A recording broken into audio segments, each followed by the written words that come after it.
Got some Bigfoot activity already. What is it? Tree jam between some trees. Someone here was running with me.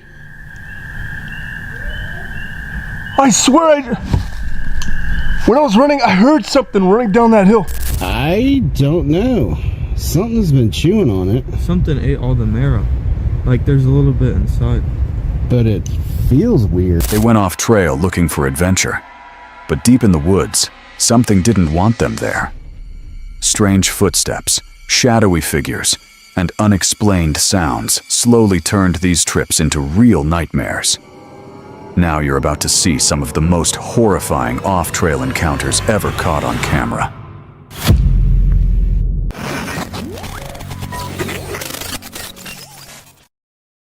This video comes from YouTube creator Exploring with Bear, where he documents solo survival expeditions and overnight stealth camping trips deep inside isolated forests while testing outdoor gear and enduring brutal wilderness conditions far from civilization. What begins as a simple winter camping gear test quickly spirals into a disturbing nightmare after unexplained noises, equipment failures, and strange glowing anomalies begin surrounding the frozen campsite deep within the snow-covered forest. Deep within the freezing woods, the silence of the snowfall is suddenly shattered by a disturbing dragging sound echoing through the brush, as if something massive is being pulled slowly across the forest floor just beyond the darkness.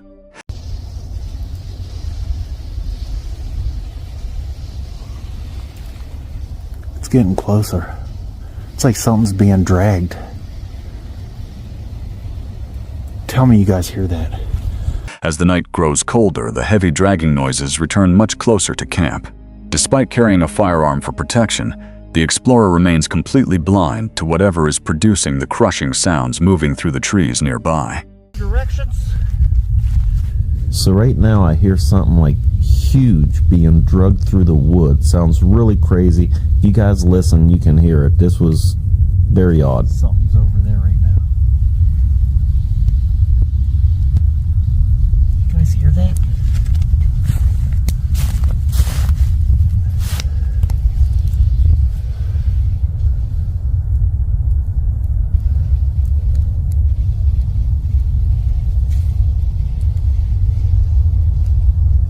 Do you guys hear that?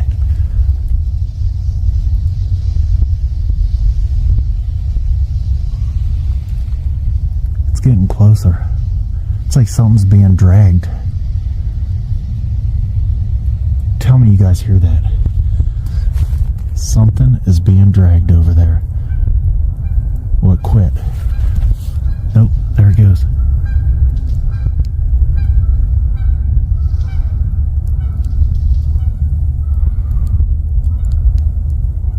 What in the heck?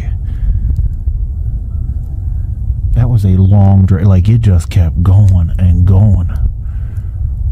But I don't see nothing, but it sounds pretty close. I don't know what to think about that. I am armed, though. That was a weird noise, for sure. Retreating into his compact one-man tent to escape the freezing air, the explorer suddenly hears heavy footsteps crunching directly beside the shelter. The slow movement circles the perimeter, creating the horrifying feeling that something unseen is actively watching the camp from the darkness. And I should have watched a couple videos on it before I did it. I thought I had it, but yeah, that's a little too big of a gap, I'd say.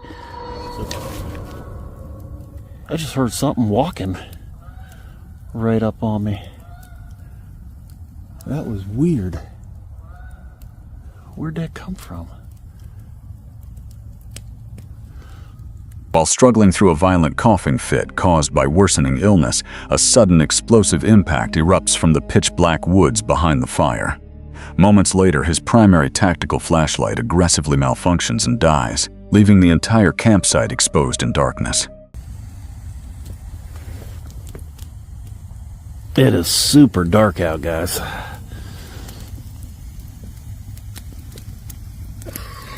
Oh, crap. Holy smokes. That was a scary sound. I was coughing. I don't know if you guys heard that. coming from back there, and I can't see nothing over there. Pitch black. Oh, my flashlight ain't working now. Wonderful. The heck was that?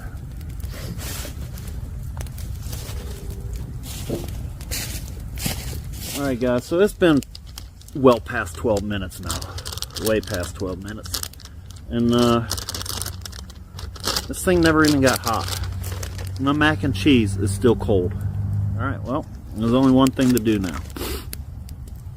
After the fire burns low, the situation becomes even more terrifying. Sitting silently in the darkness, the explorer spots a pale, motionless figure standing near the edge of the trees. The instant a flashlight beam hits the area, the silhouette completely vanishes without a trace. And then it'd go over here, and then New Testament, and all over the place.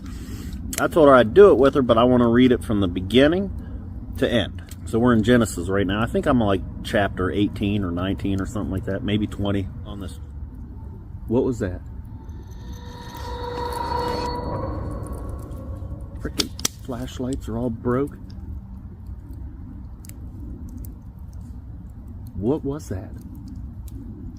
So I didn't tell you guys, but off camera, I was just sitting here listening. And over there, because right now the light's in my eyes and I can't see nothing over there. But my eyes are starting to get a little adjusted to the dark because I had no lights on. I was just sitting here.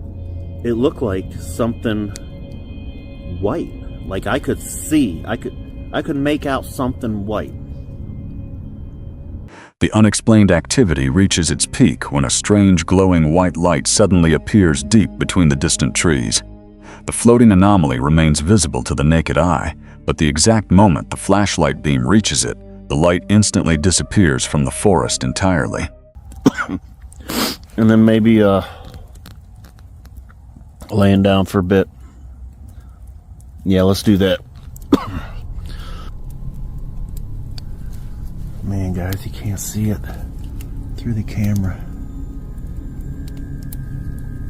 But right, and once I put the light on it, you can't see it either. But there's like something. How is that possible? There's something sort of like light and glowing over there. I can see it with my eye. It's not coming up on camera. But once I put the light, this light on it, there's nothing there. Nothing at all. It don't even look like, I can't even tell like what it could be. It's like nothing. Light off though, and it's there. That is weird. I do not know what that is.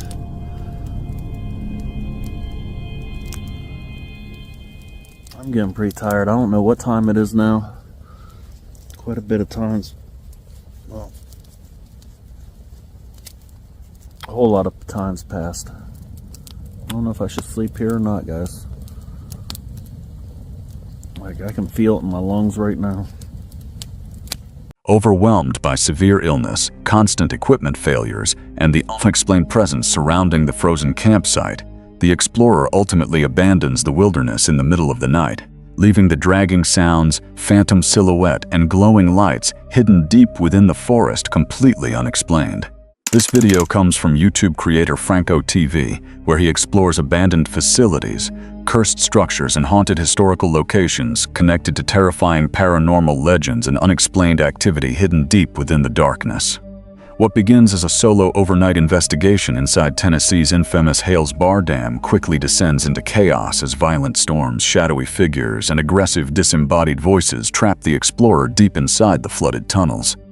Inside a decayed office buried within the dam, the investigator recounts one of the structure's darkest legends, the alleged murder of a young secretary whose death was supposedly covered up after a powerful official snapped her neck inside the facility. According to local stories, her spirit still watches visitors from the abandoned windows overlooking the ruins. Craziest thing was probably when I nearly had a 35-pound wooden window frame thrown at me. From here? Yeah, third floor. It flute from a part of the dam that you cannot access anymore because the floor and the stairs to it have rotted away. Something happened here, but I'm not sure if it's YouTube appropriate. Go ahead, say it. If it's anything not well. Navigating through a maze of rusted fire doors and flooded hallways, the explorer descends deeper toward the underground tunnels. While scanning a sealed stone recess with his flashlight, he suddenly freezes after spotting a dark, motionless figure-shaped silhouette sitting upright inside the wall.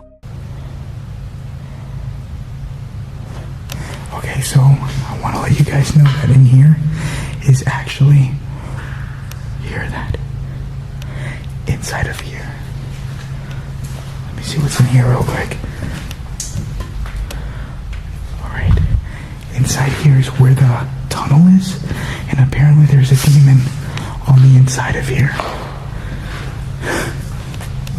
That freaks me out because it looks like something sitting upwards, like a person. But that's the creepy tunnel area.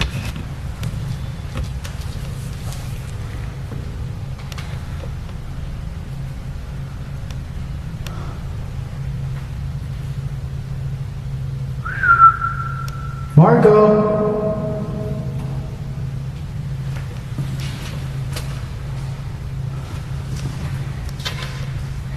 I'm not allowed to go back in this direction. That whole area there is blocked off. So in case you guys are wondering, that area I'm not allowed to go to. He told me specifically. So we're going to keep it this way. I think that place belongs to another part of the building that they're keeping off limits. Pushing the investigation further, the creator intentionally shuts off all primary lighting and begins walking through the tunnels using only night vision. Moments later, a deep vocal sound suddenly echoes directly behind him through the darkness, forcing him into a frantic equipment check near the exposed drops and flooded corridors. Inside the tunnel.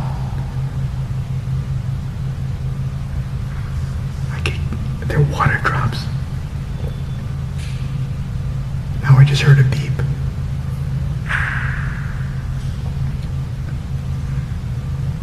It is pitch black in here, and so saying that, what I want to do is take the night vision camera and walk through here with pitch darkness. This is incredibly not smart, so be careful when you guys ever do this, because there's a lot of holes and stuff you don't want to fall into. But let's go ahead and go night vision and seeing what we can catch. This has to be by far one of the creepiest locations I have seen, because I'm actually deep inside of this. I can't go too far down there, but we'll see what happens. I don't know yet. Holy crap.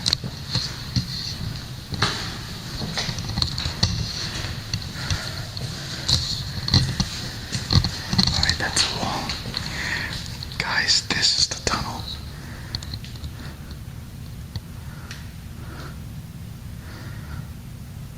This is freaking terrifying. As a violent lightning storm crashes over the dam, the investigator climbs a series of unstable wooden staircases toward the upper floor. Halfway up the corridor, overlapping whispers begin echoing through the empty structure, causing him to stop completely as the feeling of being watched intensifies around the staircase. The situation spirals into panic when the flashlight suddenly begins flickering uncontrollably on the second floor. Trapped in near total darkness beside massive electrical control boxes, the explorer hears a heavy shuffling sound moving from behind a sealed concrete wall before immediately retreating toward the lower tunnels. Whoa, that's actually trippy. I actually have my light on just blinking mode. Oh shit, I just heard something.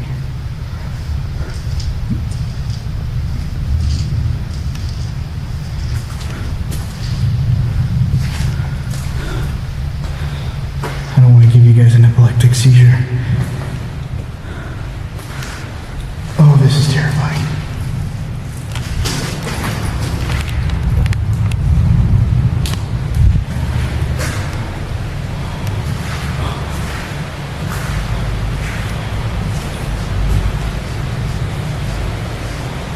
It is trying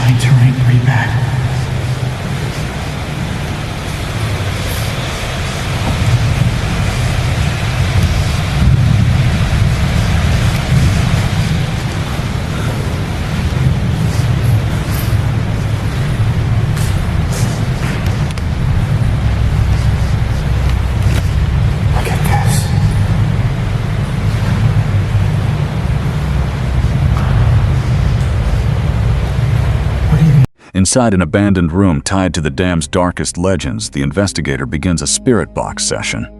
As the tracking devices spike violently, a crystal clear voice suddenly breaks through the static and accurately identifies the exact color of his clothing. Seconds later, the creator reacts in shock as an ice-cold sensation grips his arm from the darkness beside him.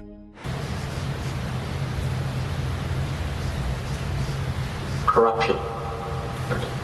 Oh my god, I just got corruption. Something that you guys don't know, well, you guys do know, this building, back in the day when it was running, had a lot of corruption here. A lot of people had passed away here as well. Were you part of this facility? Further down. Further down. I'm getting a lot of something weird going on over here. I keep seeing something with a shadow. Coming through from here on the end. Look at that. I don't know if that's part of it, but The also. The table. when this goes on, they're responding. The K2 meter's also lighting up. Sleep. Whereabout? Seen it. All right. Location? Is it okay that I could record in this room? Yeah, sure. I don't know if that's what it said. You guys correct me.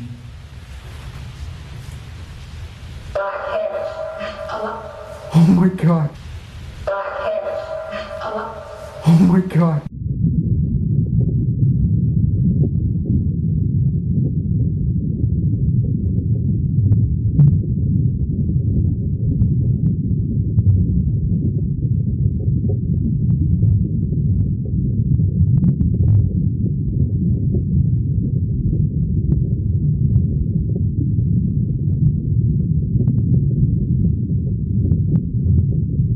It just said I have black pants. I have black pants on. Are you talking about what I'm wearing? With the storm intensifying outside and the paranormal activity escalating inside the collapsing structure, the explorer is ultimately forced to abandon the investigation and evacuate the dam before conditions become completely uncontrollable. The shadow figures, intelligent vocal responses, and hostile presence hidden deep within the flooded tunnels remain terrifyingly unexplained. Do you believe the voices and figures inside Hales Bar Dam were the spirits of workers and victims trapped within the concrete ruins, or did something far older and far darker awaken beneath the tunnels long before the dam was ever built? This video comes from YouTube creator Paranormal Discovery, where remote wilderness expeditions and survival investigations explore isolated forests, abandoned structures, and alleged cryptid territory tied to disturbing paranormal encounters and unexplained activity deep within the wildlands. What begins as a rugged hiking expedition into the overgrown terrain of Blue Birch Mountain quickly transforms into a terrifying survival ordeal as violent crashes, strange tree formations, and aggressive unseen movement begin surrounding the camp deep inside the forest. While crossing a remote riverbank, the investigators discover a bizarre structural anomaly.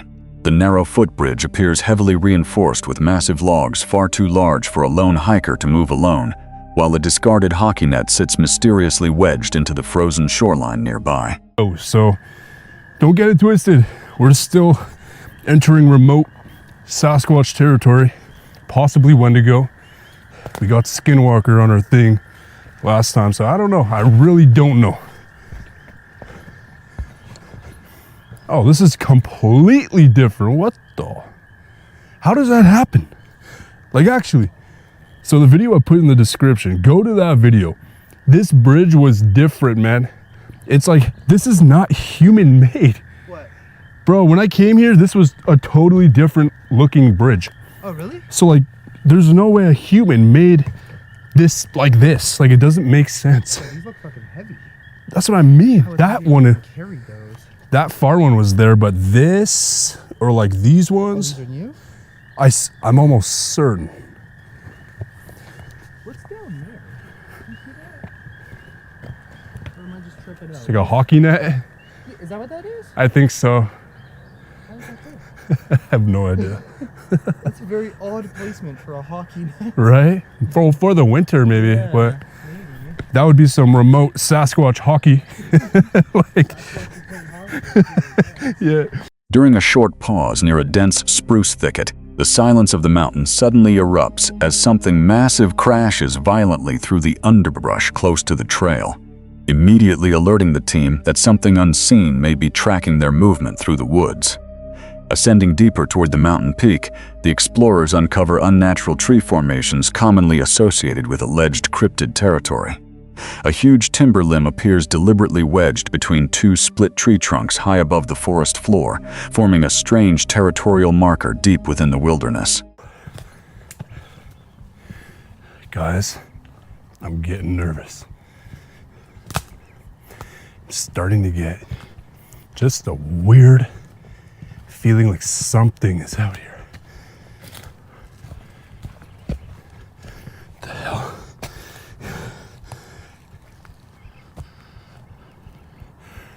There you go. Got some Bigfoot activity already. What is it? Tree jam between some trees. Wait, what's it again?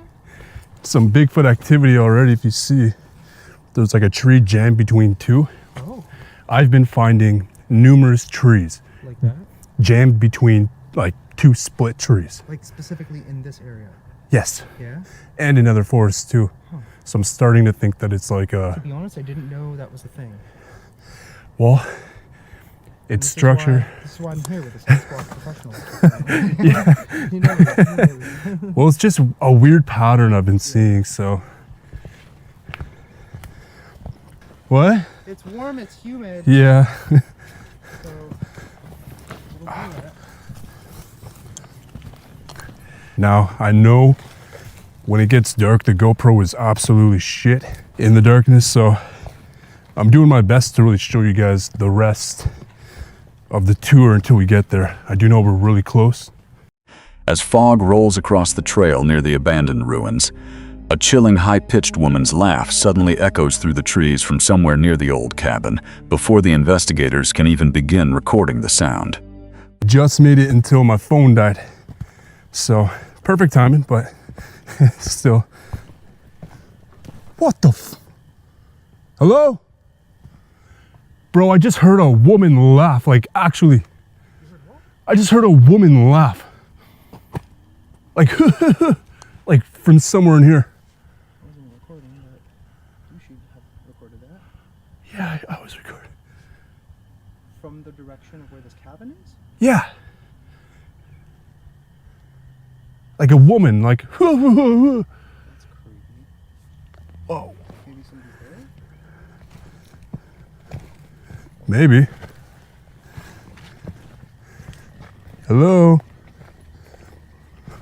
Later that night, the situation spirals into panic after one explorer separates from camp to investigate distant howling sounds near the lake. Within moments, an unseen four-legged creature begins growling and rapidly running parallel through the brush beside him, forcing a frantic sprint back toward the safety of the fire. Where did the dogs come from?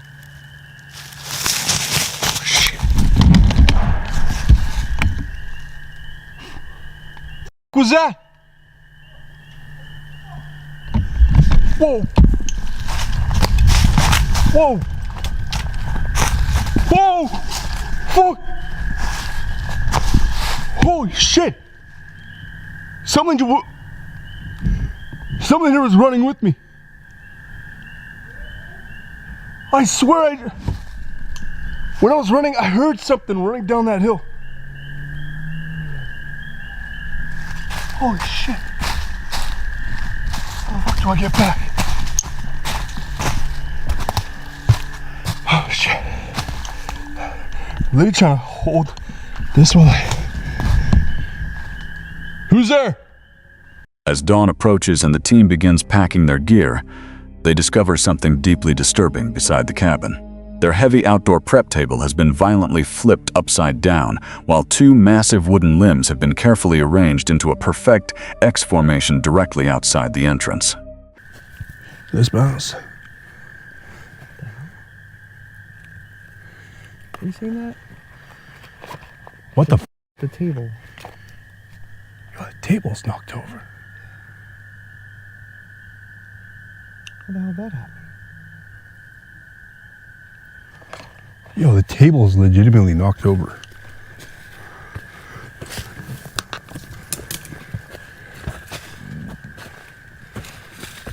what the hell? Yeah, right? What is this? How the hell did that happen? Somebody there? Yeah, it's just... I didn't hear anything while we were sleeping. No. I mean, I can sleep through a hurricane, Yeah, but... me too. Yo, that's actually tripping me out, man. Me too. With batteries failing, the camp perimeter compromised, and physical evidence suggesting something had been actively monitoring their movements throughout the night, the investigators ultimately abandon the expedition and evacuate Blue Birch Mountain before nightfall returns. Do you believe the strange tree formations and structural manipulations surrounding the campsite were created by a highly territorial cryptid hidden deep within the mountain wilderness?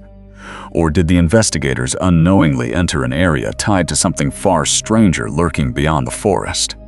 This video comes from YouTube creator Black Mass Paranormal, where remote wilderness expeditions investigate mountain folklore, hidden cave systems, missing persons cases, and terrifying unexplained activity deep within isolated backcountry terrain. What begins as a father and son search for a legendary underground tunnel network hidden inside Porter's Creek quickly descends into an unsettling trek through ancient stone structures, strange drag trails, and disturbing sounds echoing through the mountains after dark. Early in the expedition, the explorer recounts a bizarre local discovery from 2019 when a family searching for fossils accidentally uncovered a massive prehistoric tunnel entrance hidden beneath a collapsed rock pile. The underground structure reportedly stretches for miles beneath the surrounding wilderness. We are at a very unique location this time around because we are in an area where I believe that the Pharaoh people used the tunnel systems to move throughout the mountains. I also think that they live throughout these tunnel systems. Back in 2019, a family came up here to Porter's Creek and they were just having a good time walking around and looking for fossils. Well, one of the children happened to move a pile of rocks, which ended up leading them into a tunnel system that was about 8 feet by 8 feet. After crossing a shallow mountain river, the team stumbles upon a primitive stone retaining wall buried deep within thick mountain laurel. The carefully stacked structure appears far too deliberate to be natural, suggesting that an isolated settlement or hidden outpost once occupied the remote terrain. It's like a old retaining wall almost.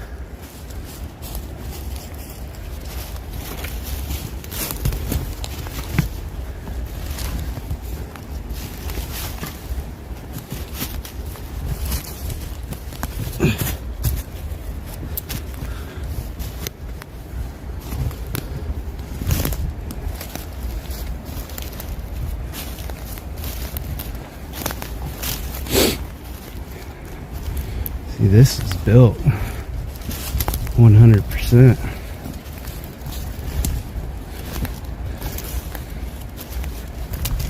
Now the question is, who built it and why? The tension intensifies after the investigators discover a strange trail of overturned rocks and displaced leaves cutting directly through the forest floor. A narrow drag mark carved through the mud suggests something heavy had recently been pulled through the woods by hand. Maybe there used to be a homestead here.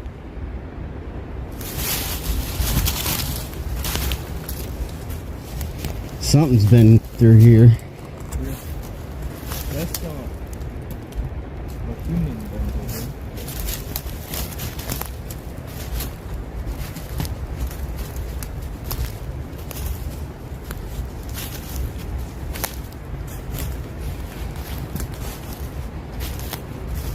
That's a wild looking tree over there. Near the roots of a massive tree, the explorer notices a pale object partially hidden in the brush. Recovering it reveals a heavily weathered bone stripped completely clean, implying that a predator, human or animal, processed to kill directly beside the trail. Really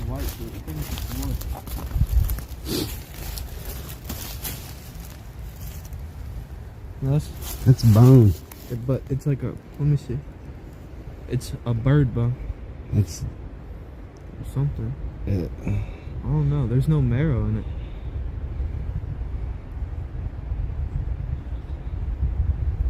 What is it?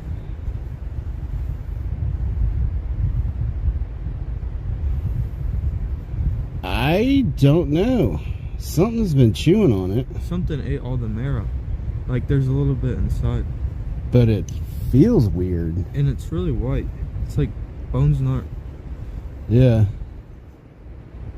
I mean, it's got like the density of an antler, but like, it's not an antler. There was marrow in it. I'll take this home. Yeah, take it home. Hell yeah, take it home. That's cool. Let's see if we can find anything else. I want to get in the tree. You want to climb up that tree? Yeah. It's a pretty amazing tree. As daylight rapidly disappears, the team begins retreating toward the main trail when the silence of the mountains is violently shattered by the sound of a massive metallic door slamming somewhere deep within the valley.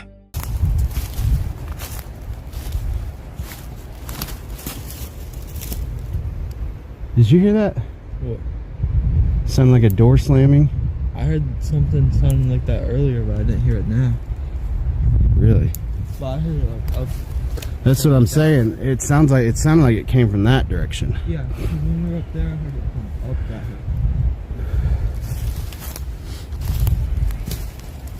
way. Well, hopefully my camera picked that up. But it was that metallic door sound. Moments later, overlapping screams and rhythmic chanting-like vocalizations echo from the distant tree line. The disturbing sounds ripple across the mountainside twice in quick succession, convincing the investigators to immediately abandon their off-trail search before darkness fully consumes the terrain.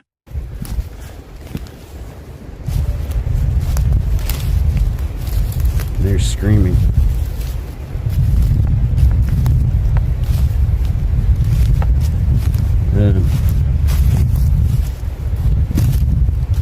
So for those of y'all who don't know,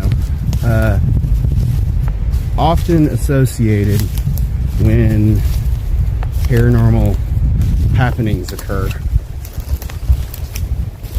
a lot of people report hearing like a metal door slamming when there's no reason for it, and that's just what happened. What do you think? You can make it across? Yeah, but what's that screaming from? I don't know what the screaming's from. It sounds like, not like... Before exiting the wilderness, the team uncovers a forgotten cemetery hidden deep within the forest. The weathered gravestones date back to the early 1900s, revealing the tragic remains of multiple infants buried beside a single isolated family line.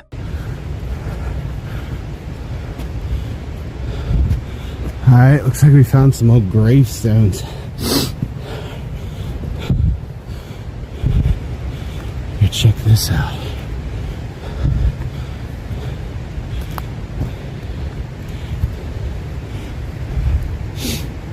Oh wow, look at that. These old graves, man.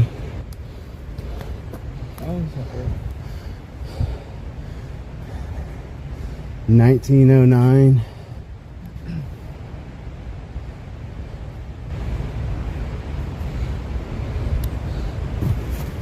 Born and died.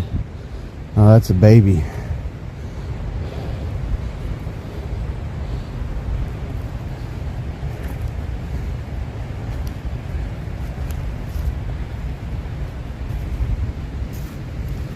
Oh, nothing. Falling in. Yeah. With communication signals failing, darkness swallowing the mountains, and unexplained vocalizations continuing through the fog-covered timber, the father and son ultimately abandoned the search for the tunnel entrance entirely. The true extent of the underground passageways, and whatever may still be living within them, remains completely unknown. Do you believe these hidden mountain tunnels were once used by moonshiners and isolated settlers? Or could generations of feral inhabitants still be moving through the wilderness beneath Porter's Creek completely unseen? This video comes from YouTube creator Rugged Road Explorers, where remote canyon expeditions uncover ancient ruins, hidden cliff dwellings, and forgotten historical structures deep within dangerous high-altitude terrain far from civilization. What begins as a routine search for ancient sites using binoculars quickly transforms into a brutal survival climb as collapsing ledges, sheer canyon drop-offs, and isolated sealed chambers push the explorer to the absolute edge of disaster. Deep within the silent canyon, the explorer notices fresh predator tracks cutting directly across the narrow dirt path. The prints belong to a mature bobcat traveling with her kittens, confirming that active wildlife is hunting along the exact same cliffside corridor he must navigate alone. And I wanted to point this out. What's right here? You've got cat prints. You've got a larger cat there. You can see the print there. And then you've got teeny tiny ones too. So you've got a mama cat, probably a bobcat. It doesn't look big enough to be a mountain lion. And her kittens have traveled not too recent right here in front of me. So let's go try to catch them. All right, guys, let's check this out.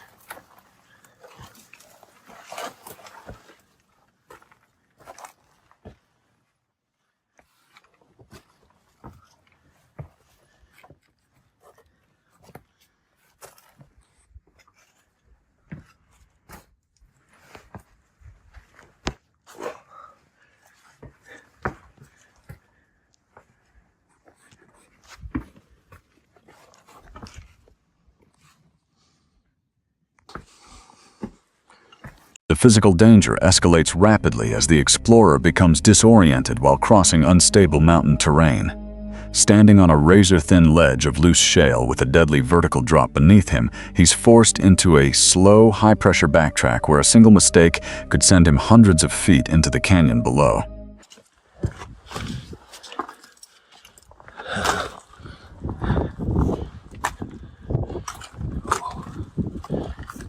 Uh-oh.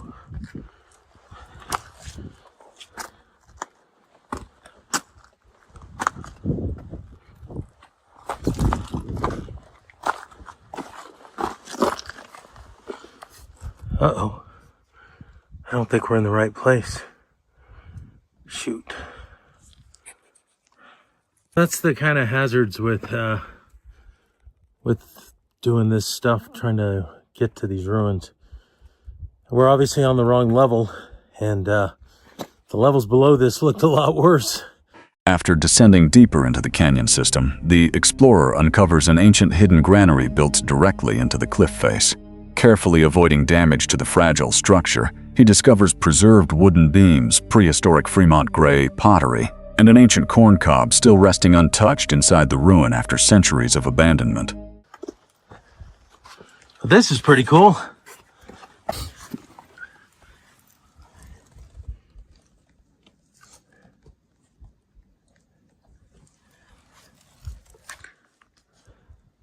So that's the corner, that's the edge right there. Oof.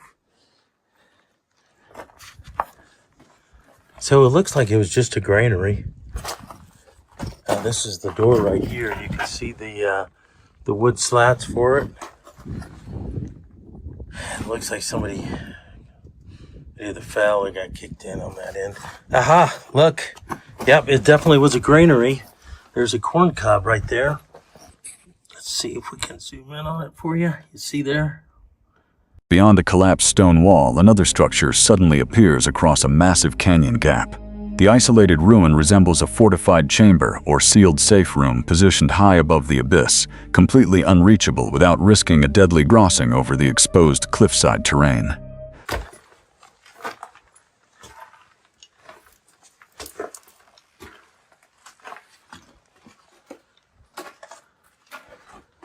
That's crazy. And that is where we just came from.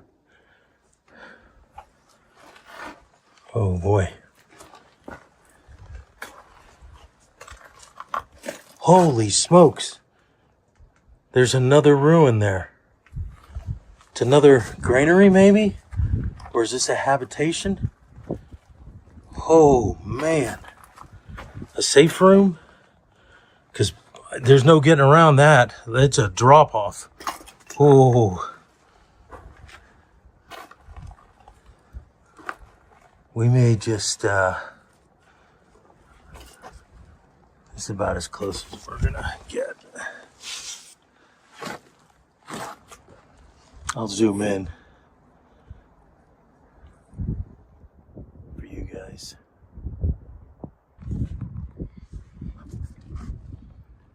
The tension peaks when the explorer leans over the unstable edge to film through a broken opening inside the sealed chamber. As loose sand and rock begin sliding beneath his boots, chunks of debris violently collapse down the canyon wall while he struggles to keep his footing above the enormous drop.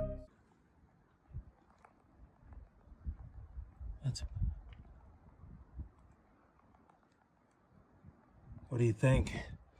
Oh, man. Kept this still so you could get a better look inside the chamber. There's no doorway. It was completely sealed. Someone broke a hole through the wall, just big enough to peek in. I can make out a shelf in the back and what looks like some objects placed on it.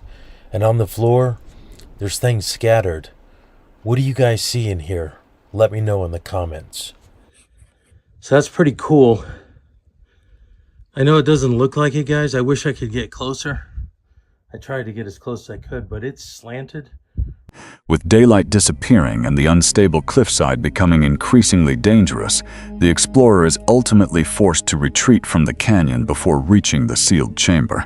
The mysterious contents hidden inside the ancient structure, and the true reason these impossible cliffside shelters were built so far beyond human reach, remain completely unknown. This chilling paranormal exploration begins after Jeremy discovers rumors of a hidden graveyard buried deep behind a local cemetery, a forgotten section believed to date back to the 1700s. What starts as a simple nighttime investigation quickly becomes unsettling as he follows a narrow trail through freezing darkness toward the isolated burial ground. The deeper he walks, the heavier the atmosphere feels. Nearby houses watch from the shadows, while the Spirit Talker app immediately responds with disturbing words like alive, demise, and trapped.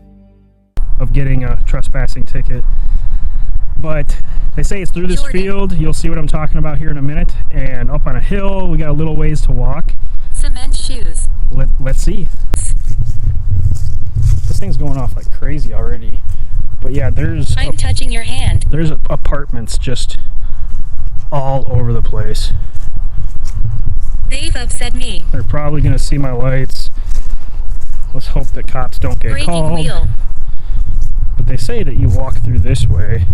After reaching the hidden cemetery, the environment changes completely. Ancient headstones appear scattered across the hillside, many broken, collapsed, or barely visible beneath the dead grass.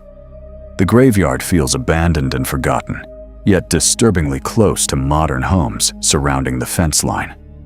As Jeremy explores deeper, he notices something terrifying. Many of the graves belong to children. Small markers reveal deaths at only 7 years old, 1 year old, and even younger, creating an eerie and emotional atmosphere throughout the cemetery. This is so old. Guys, look at. What does that say? W something 1856. Guys, can you make out what that says? That's a very old headstone. We lost our lives here. You lost your lives here? You guys don't mind that I'm dimming my lights a little bit more than usual. I'm just gonna have to get close. Look at this. Will Efren something died 1845, I believe is what it says. What does that say? Timestamp this What does that say? Let me know down in the comments. I can actually see it better through the camera, but it's a small screen. Then the investigation takes a horrifying turn. While walking near the trees, Jeremy suddenly spots what appears to be a shadow figure silently moving between the graves. The dark figure crosses from one tree to another before disappearing completely into the darkness.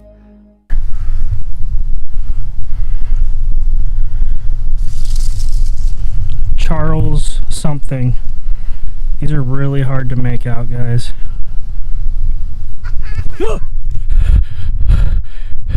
I can't be screaming this close to houses. What was that? Shit. Oh, there's a shadow figure right there. Holy shit. Went right behind that fucking tree. Hello?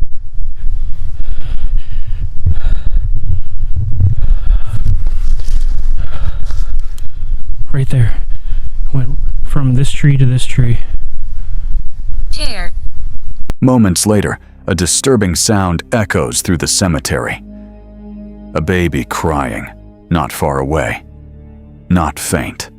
Close enough to feel real. The timing becomes deeply unsettling considering the number of child graves surrounding the area. Jeremy repeatedly hears footsteps nearby, while unexplained noises continue moving through the darkness around him. Even he admits that cemeteries normally do not scare him, but this one feels different. Oh, what the hell? This sounds like a baby crying. Guys, what the fuck?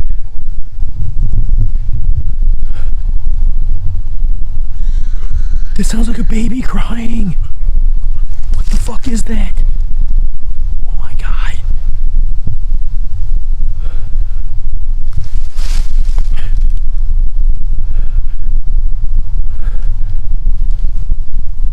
Do you guys hear that?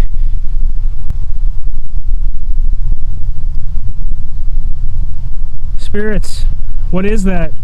My heart. Your heart? Is the children your heart? As the night continues, the graveyard grows even more terrifying. Broken gravestones lie scattered everywhere.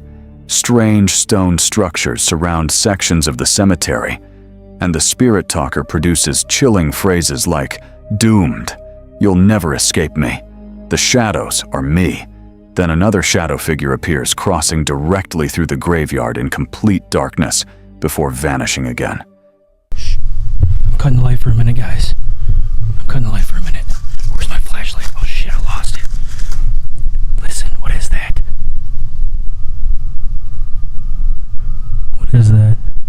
Alexander. Is that Alexander?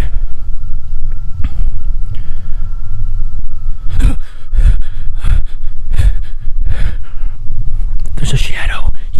Oh, I wish you guys could see this. There's a shadow figure right now. Oh my god, just walking right across the graveyard. It's all black. What the fuck? Holy shit. Okay, we gotta turn this on. The most chilling moment happens near the end of the investigation. A woman's scream suddenly echoes from the woods nearby. Seconds later, Jeremy's camera light completely dies, despite still having 85% battery remaining. The equipment refuses to turn back on, leaving the rest of the cemetery consumed by darkness, except for a small flashlight beam. I mean no harm.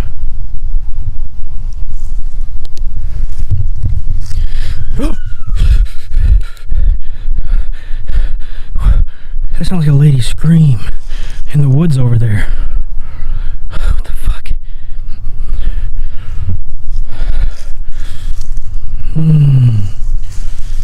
Right before the video ends, the spirit talker delivers one final disturbing message. Tell people my story. By the end of the night, the hidden graveyard no longer feels like a forgotten cemetery. It feels haunted. And the most terrifying part is that none of it is ever fully explained. This overnight expedition into the Devil's Wood begins like a normal wild camping trip, but the setting immediately feels wrong. Deep inside this haunted forest, the woods are soaked, isolated, and wrapped around a dark river that cuts through the trees like a boundary. With daylight disappearing fast, the only place to pitch a tent is a narrow strip of muddy ground between rushing water and a steep hill, a place that already feels unsafe before night even arrives. Welcome back to Under the Weather, live from the Devil's Wood. Now I'm losing daylight and I'm in a very precarious place, so I need to try and get some wood, and it's for a fire, but as you can see there's a lot of wetness around. I'm camped right next to a river. Tent's already up because, as I said, losing daylight. Let's show you the wee tent here. Now this is the most precarious place I've ever put a tent in my life. So let's just see, turn this round. The only flat bit of ground is like this little strip here.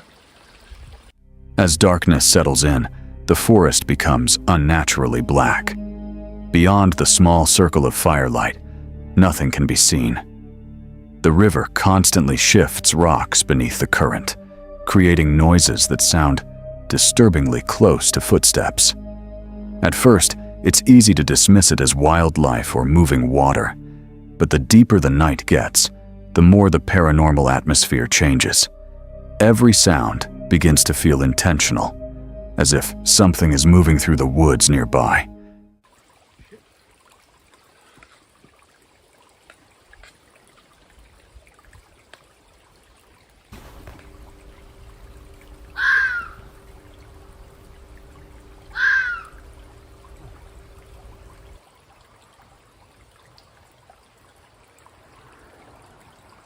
Shit. Right, let's try this out. This is coming on amazingly.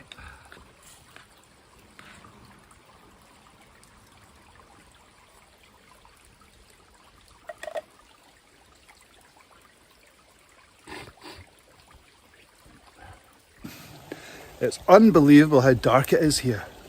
This is like crazy. Like outside my little circle, it's just pitch black.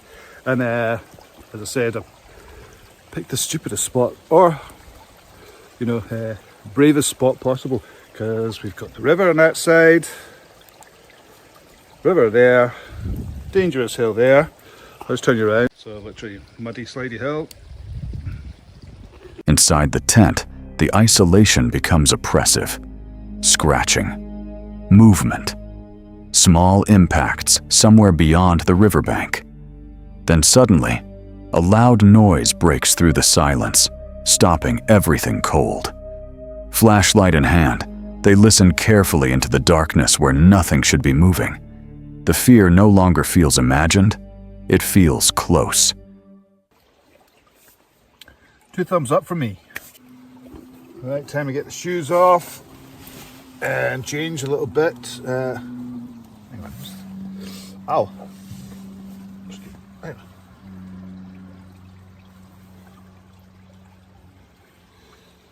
There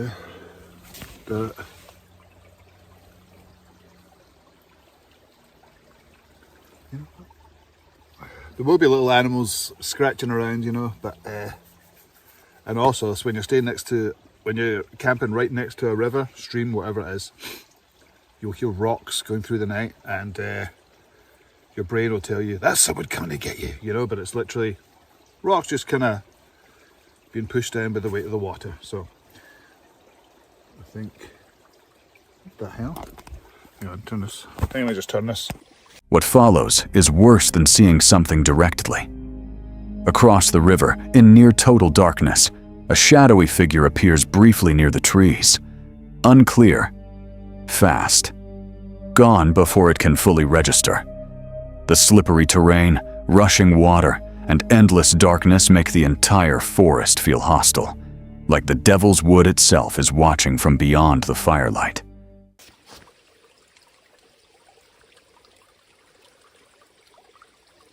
Hello, is there? Anybody there? Hello? Hello? Hello?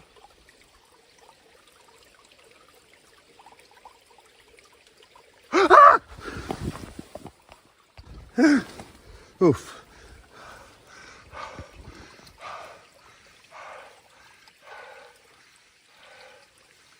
What's that?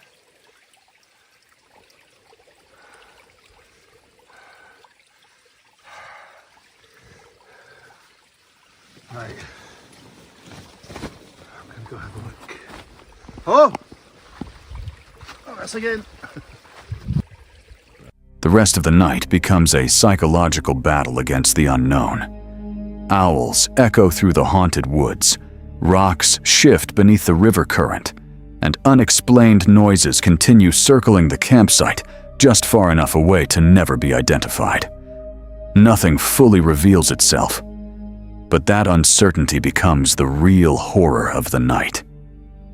By morning, the Devil's Wood looks peaceful again. Fog hangs above the river, the trees stand silent, and the campsite appears ordinary in daylight. But after spending a night surrounded by unexplained sounds, darkness, and possible shadow figures, one thing becomes impossible to ignore. The forest never felt empty. It felt aware. This overnight exploration in a dark wooded park begins after a strange Randonautica intent. Angels and demons. Almost immediately, something feels off. Deep inside the forest trail, the atmosphere is heavy, silent, and uneasy, like the woods are watching. The explorer mentions earlier encounters with strange symbols, number patterns, and unexplained names like Anna, which already set the tone for something psychologically unsettling. Tonight we are actually trying another Randonautica intent, and it's been going a little bit weird. I've been having stalkers, I've been finding weird number 7s, I've been finding the name Anna. I don't know what any of this has to do with anything, so I ran another intent tonight, and of course I wound up on another trail. I don't know why. I actually was here like 2 weeks ago, and I found some stuff in the woods, and I actually heard some really creepy stuff as well that was like not related to anything that I found in the woods. So what we're going to be doing tonight is we're going to be walking through here. I actually ran another intent, and the point is actually in a different place this time. Sorry, I'm looking over my shoulder because it's so creepy back here. As the walk continues deeper into the forest, the environment becomes more disturbing. The trail is isolated, surrounded by darkness, and broken only by faint light and distant structures. The feeling of being followed grows stronger. Sounds from the woods are unclear, sometimes footsteps, sometimes movement, sometimes nothing at all. The uncertainty builds tension as the explorer keeps questioning if something is nearby. And I found some really weird stuff, some kids stuff, and that's kind of what I've been finding all over the place here. Oh, what the hell was that?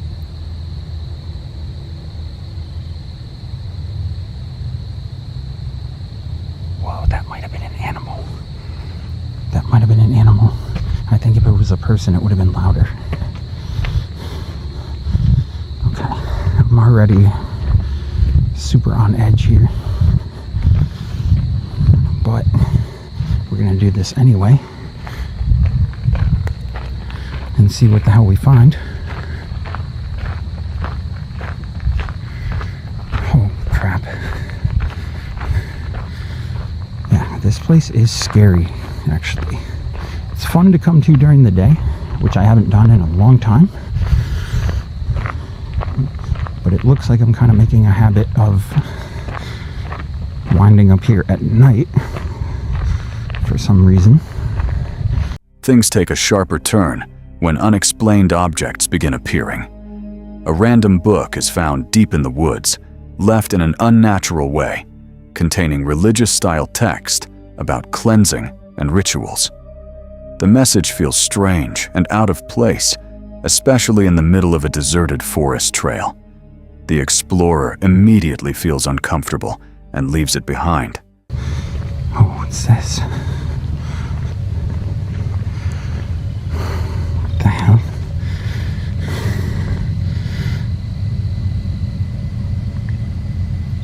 Someone left a book here, I think. Until I find you.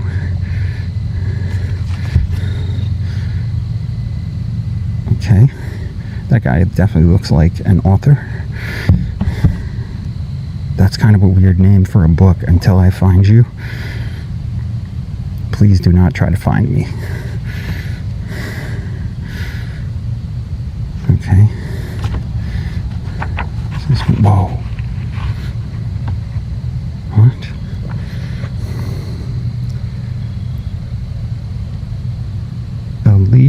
Elisha sent a messenger to say to him,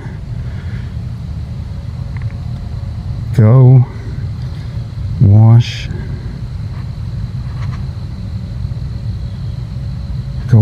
yourself 7 times in the Jordan,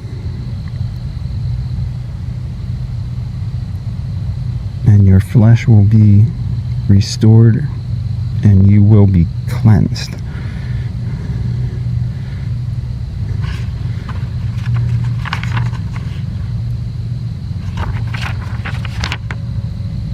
Okay. Okay, yeah, that's weird. That's really weird. As the journey continues, more unsettling details appear. Blurred camera moments, sudden noises, and the strong feeling that something is nearby, but never fully visible. The environment shifts between normal forest silence and sudden spikes of tension, making every step feel unpredictable. Yeah. Look at how creepy this is, man. I'm not supposed to go that way, though. My point is like over this way somewhere. Man, and it is the middle of the night, too, so who the hell knows what's going on. But yeah, this is where I wound up going last time. Let me just check and see. I mean,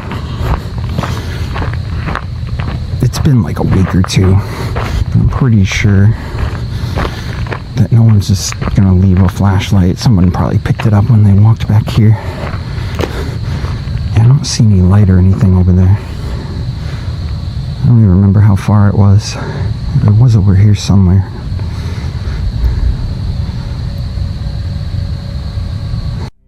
Then the most disturbing moment occurs. A backpack shaped like a child's toy is discovered on the ground, placed unnaturally in the middle of the woods. Nearby, candles are found, some freshly lit, others already burning out. The scene feels recent, like someone was just there. A clock is also discovered showing a fixed time, 7 o'clock, placed deliberately, adding to the feeling that this is not random at all. Backpack here.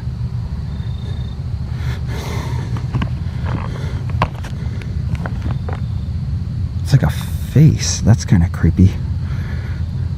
There's a backpack. Oh, it's got ears. What the hell? Okay.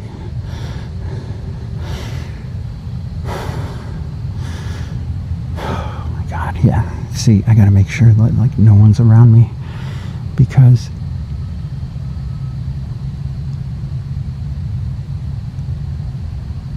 okay.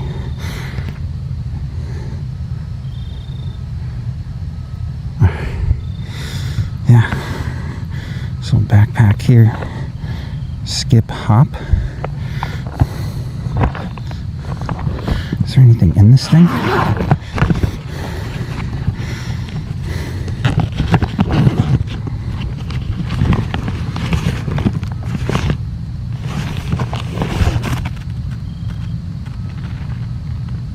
Please do not disturb.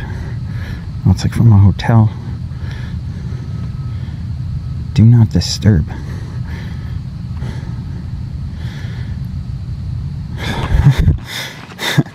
Okay.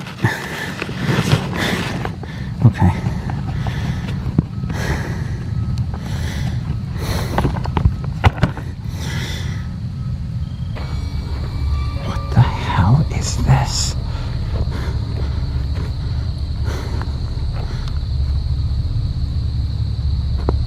Yo. There's a clock sitting right here.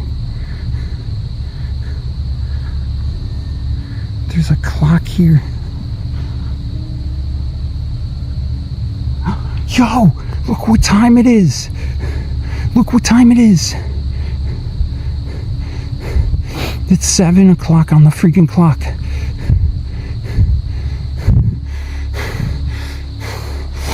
Okay, now I'm starting to get a little weirded out.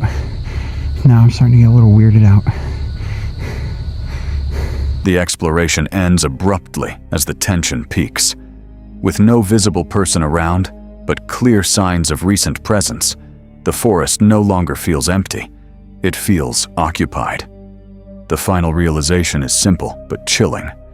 Something was just here, and may still be watching from the woods. The investigation begins after the group notices strange blue glowing lights moving between the trees deep in the woods. The lights appear briefly, disappear, then reappear farther away, making it difficult to tell whether they are natural or something far stranger hiding in the darkness. Yeah, and there's supposed to be some haunted spirits that roam these woods, and that's always interesting.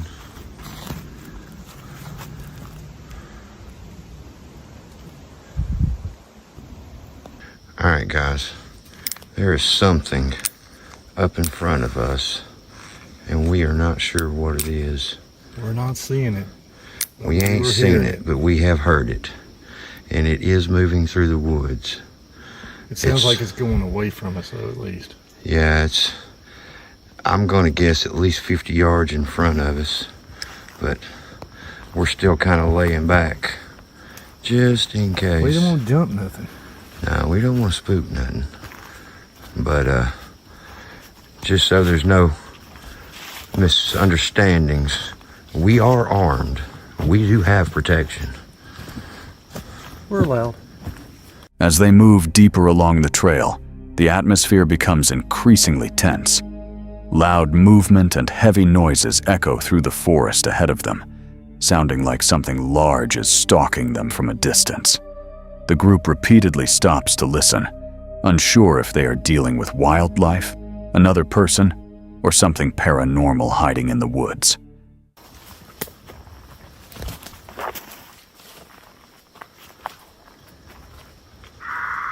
Whoa, what was that?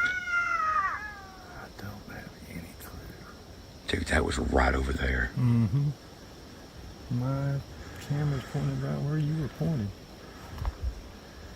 That was right over there.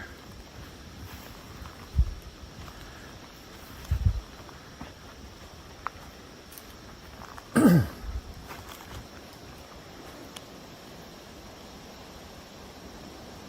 I'm gonna go ahead and be low ready.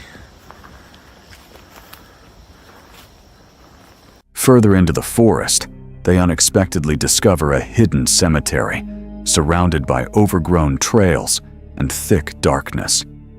Some graves still contain flowers and markers, making the isolated location feel unsettling and strangely maintained, despite how abandoned it appears.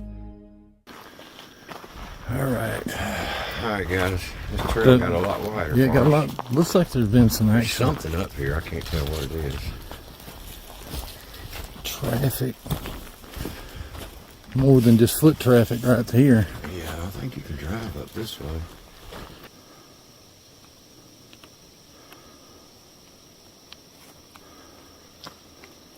Too bad we didn't bring our EVP equipment. Yeah, for sure. Of course, these kind of look like they've been well taken care of. Yeah. There's flowers on a lot of them. And even the ones with See, our first video in the coal cemetery, we saw where there were rock markers. Looks like somebody has come back out here, and where there's rocks, they put up little crosses. But this is seriously just right off the walking trail. While exploring the cemetery, terrifying screams suddenly echo through the woods. The sounds resemble either a woman crying or a mountain lion, but the echoes bouncing through the hills make it impossible to track where the noises are coming from. As the screams continue, the tension inside the forest grows rapidly. What was that?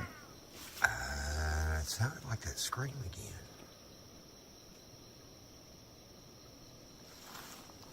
Sounded like it come from that way though.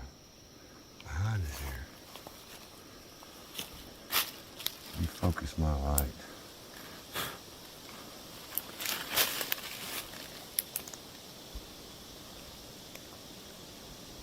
I don't see no eyes glowing. I don't see any eyes glowing either. That was either a woman screaming Or a a cat. mountain lion. Cat, yep. One or the other. And to be completely honest with you, I'm really not looking to mess with either one of them. Well. Moments after leaving the graveyard, something suddenly moves near the trail only a few feet away from them. Both investigators clearly see movement in the darkness, but when they search the area, nothing is there. No eyes, no sounds, no sign of any animal. All right, guys, we come up out of that graveyard. We came up out, what is that? What is what? Something just moved up the trail. What? Something just moved. I don't know, I got bugs on my freaking hair. I mean, that was close. Whatever it was moved. Hang on. Let me go first. All right. Let me go first.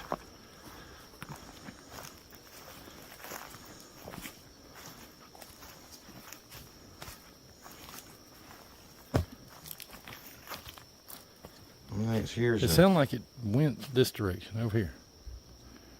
But it sounded like it was right here.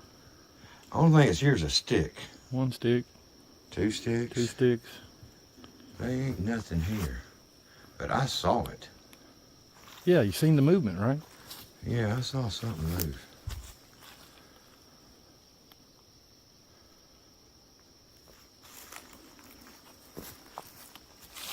I don't know.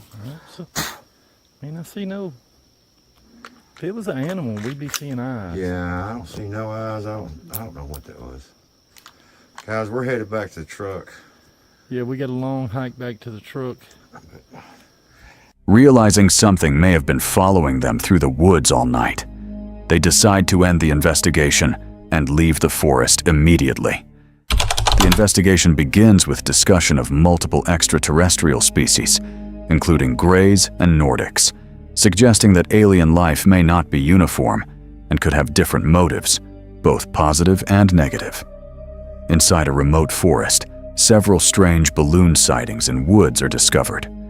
The balloons appear near bent trees and water formations, forming unusual patterns that raise questions about possible hidden marking systems or unknown activity across the area.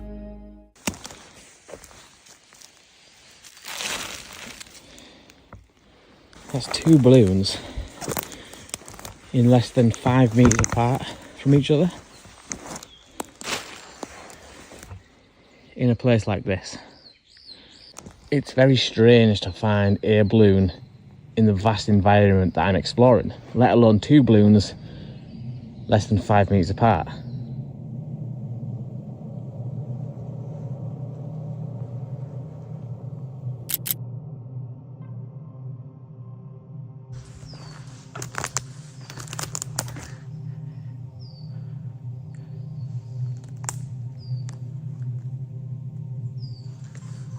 A deep sinkhole is also found, described as large enough to conceal objects or activity from view, adding to the sense of mysterious forest anomalies and hidden environmental structures. It's weird, like you're just walking through the forest and then you come across this large sinkhole. The camera's not really doing it justice to how deep this sinkhole is, so I might have to walk down there. Yeah, it's weird, like just a huge sinkhole in the middle of the forest, which would be ideal for things to take cover. You know, if you hear someone walking by in the distance that hasn't quite seen you yet or twigged on that you're there, you just jump in something like this and no one's going to see you, even if they are looking right across the horizon of the forest line. They would just look and skim straight over the top of this because it's so far down that you'd be well hidden.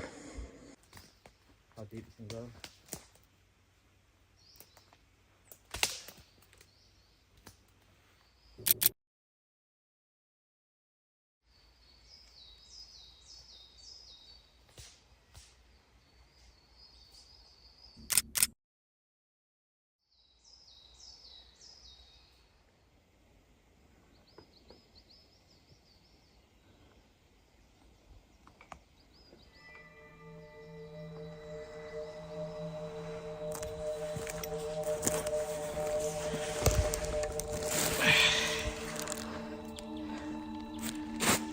Balloon number 3. As the search continues, repeated balloon locations and unnatural tree shapes create a pattern that feels too consistent to ignore. A few meters away from the only bent tree in this area, and at the end of that bent tree is 2 large pools of water. Is there anything to that? I don't know.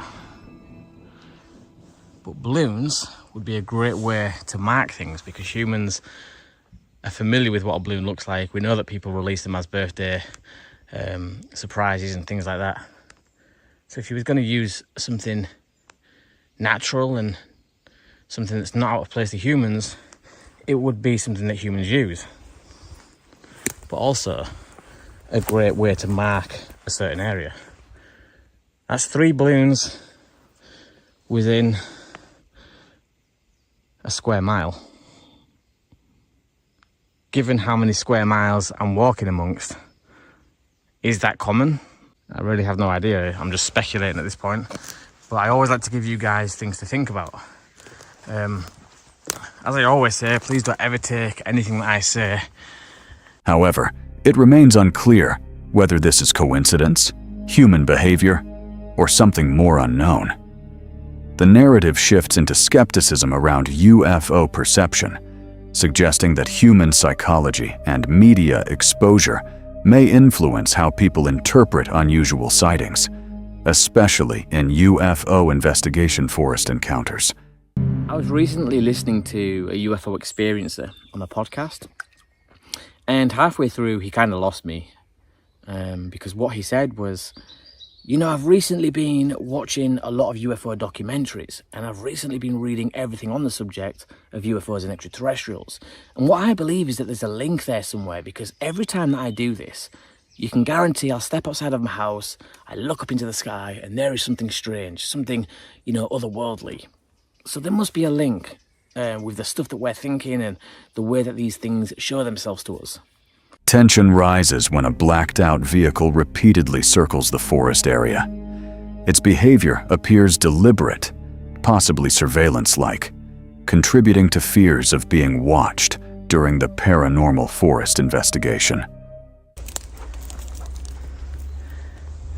It's a car acting very suspiciously. It's just done 2 loops of this area. Each time looking out the window at what I'm doing. It'd be interesting to see if they come back this way. This way, Lil.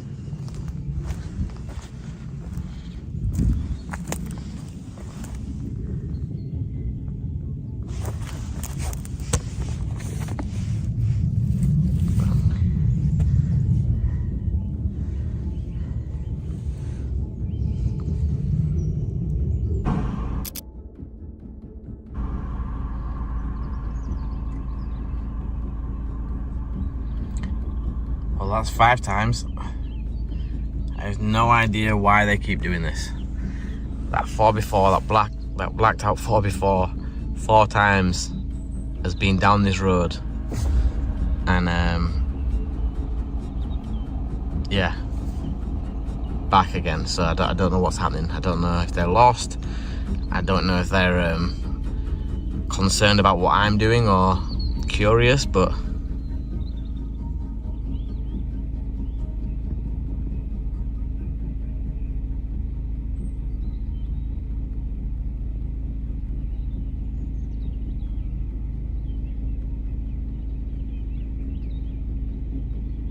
Shortly after, a dead young deer is discovered with no visible injuries, deepening the mystery surrounding unexplained wildlife death in remote environments. well, this is not something you see every day. It's the first time I've been back towards the shelter in months, and there's a little deer that's passed away.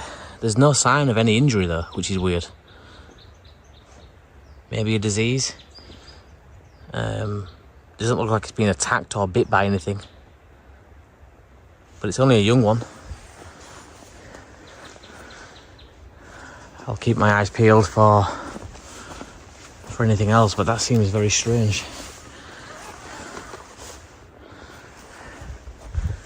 The case ends with unresolved questions about UFO sightings in forests, strange vehicle behavior, balloon patterns, and unexplained natural events, leaving the entire experience open-ended and unexplained. Just minutes away from the noise and movement of Atlanta, the concrete suddenly fades into something far more unsettling. A quiet, swampy marsh that feels completely cut off from the modern world. This place is known as Constitution Lakes Park, but those who've walked its trails know it by a different name: the Doll's Head Trail. What used to be an industrial brickyard has transformed into something else entirely. A strange, decaying landscape filled with objects that were never meant to be seen again. Howdy critters, welcome back to the channel. We are here in a location that actually ain't even part of Appalachia, but I thought was interesting enough to show it off. We are here just a couple minutes from Atlanta, actually, down here in Georgia. The air here feels heavy, thick with humidity, hanging over still water and mud that seems to swallow everything slowly. Scattered across this wetland are thousands of discarded baby doll heads. Not clean, not intact, but cracked, faded, and stained by time. Some hang from branches. Others are placed carefully along the trail, their hollow eyes fixed outward. What began as an effort to clean up litter slowly turned into something darker. A collection shaped by unknown hands, turning trash into something that feels almost ritualistic. This trail is owned and created by a man named Joel Slater, I think. Yeah, and there's a whole lot of debris and trash and litter. When he gained ownership of this place and started developing it, he turned all that litter into something that can actually help the nature around it. So he got a big crew, and they started like cleaning up all the litter, picking it up, and instead of just throwing away to be tossed away in some landfill, he brought it here and he started to make like trash art, specifically with all the like little baby doll heads he found around here. And more people started doing it. They would clean up trash and litter they see along the wetland side, and they bring it here into the woods, and they would create art with it in little like trash art exhibits. Walking deeper into the trail doesn't feel normal. It feels like stepping into something abandoned, but not empty. Plastic limbs rest on logs like markers. Heads stare from unexpected places, positioned just enough to make it feel intentional. What's left behind here isn't just discarded objects. It's a reflection of things forgotten, now reshaped by the swamp into something unsettling.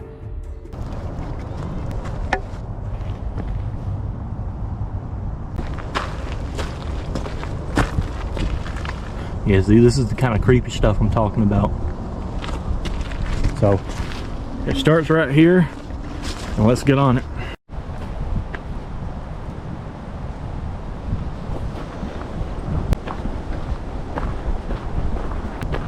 This is what I was talking about earlier when I said it's a marshland. Yeah, it's a big old wetland lake that comes across there. There's a lot of swampy land across this ridge that you would have to wade through a marsh.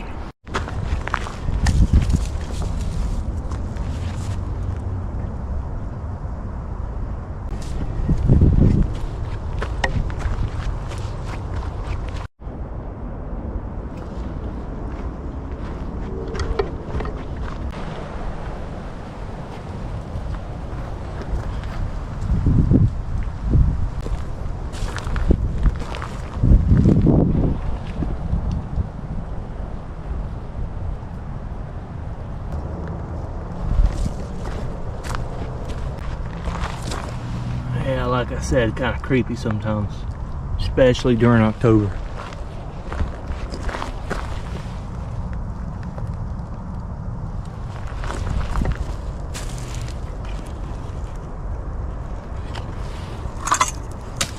Oops. Little by little, the look of the country changes by the people we admire. Further in, the trail reveals even more. Strange figures like the Mui monkey and the rusted remains of old vehicles and boats, slowly sinking into the mud as if being pulled under. Even with occasional visitors, families, photographers, bird watchers, there's a constant feeling that doesn't go away. A quiet tension, as if the trail changes once the light begins to disappear. As if those thousands of empty eyes aren't just placed there randomly, but waiting. It's a place where nature has taken what was thrown away, pieces of childhood, fragments of memory, and turned them into something still, silent, and deeply unsettling. When the trail goes quiet and nothing moves, are you really the only one walking through it? What started as a quiet van camping trip at a remote reservoir quickly turned into something far more unsettling when Grizzly Gaz and the dog, Fendi, decided to explore a nearby woodland known locally as the Witch's Den. The area carried a reputation, stories, folklore, warnings, but at first it felt like any other stop.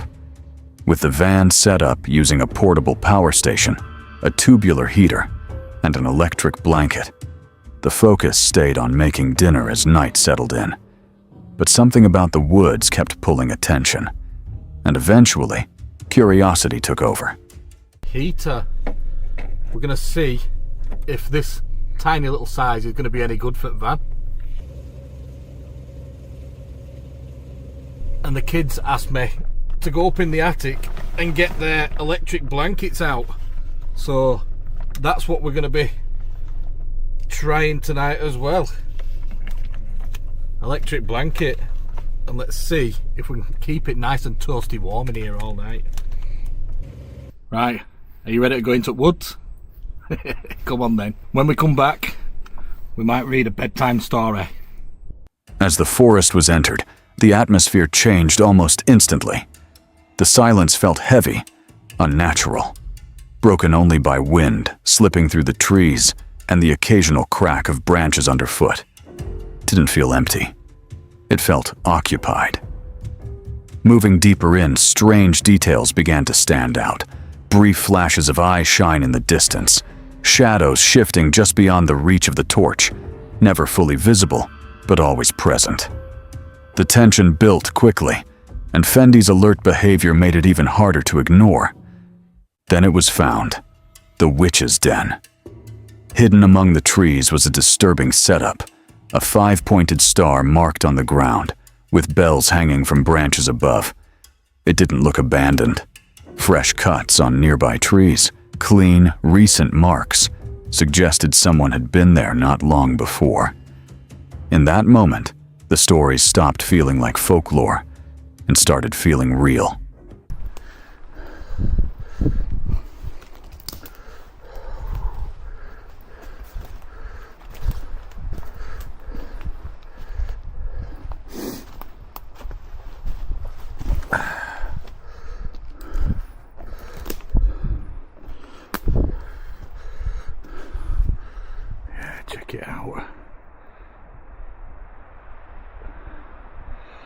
You see the 5-pointed star with bells on it.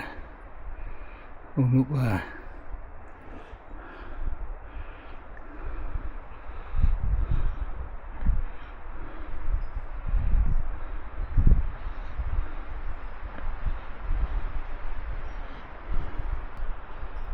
There were loads of other bells last time I were here. The last time I camped here anyway.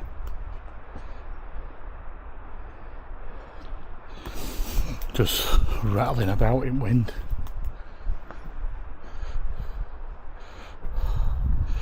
Don't think we can get in there, mate. I can't squeeze in there anyway. I'm too fat to get in there now. Been creeped out.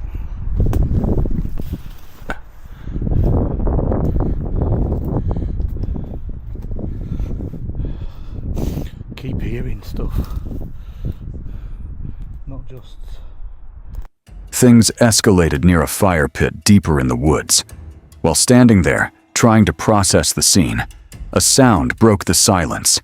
A deep, slow, rhythmic breathing coming from somewhere in the darkness.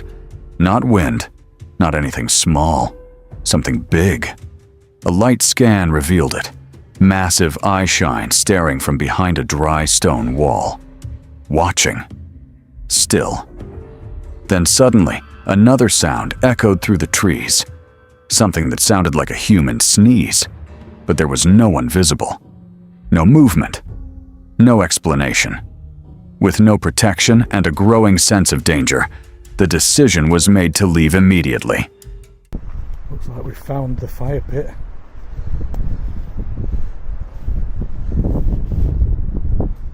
And a couple of stumps to boot. Right. I'm just gonna sit down for a minute and see if I can figure out what that noise is.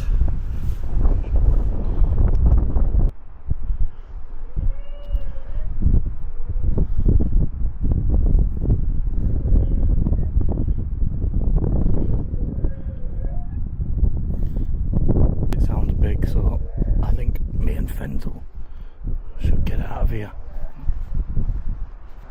Back at the van, things should have felt safer. But the unease didn't go away. While talking about Fendi's health and a recent growling incident at home, the quiet returned. Then suddenly, impact. Something struck the van hard enough to cause a jump. When checked, all that was found was a half-chewed acorn. Small, but thrown with force. From where and by what? It remained unknown. So then I get up and I get down off the bed and I'm creeping round the bed. Creeping. What the fuck was that?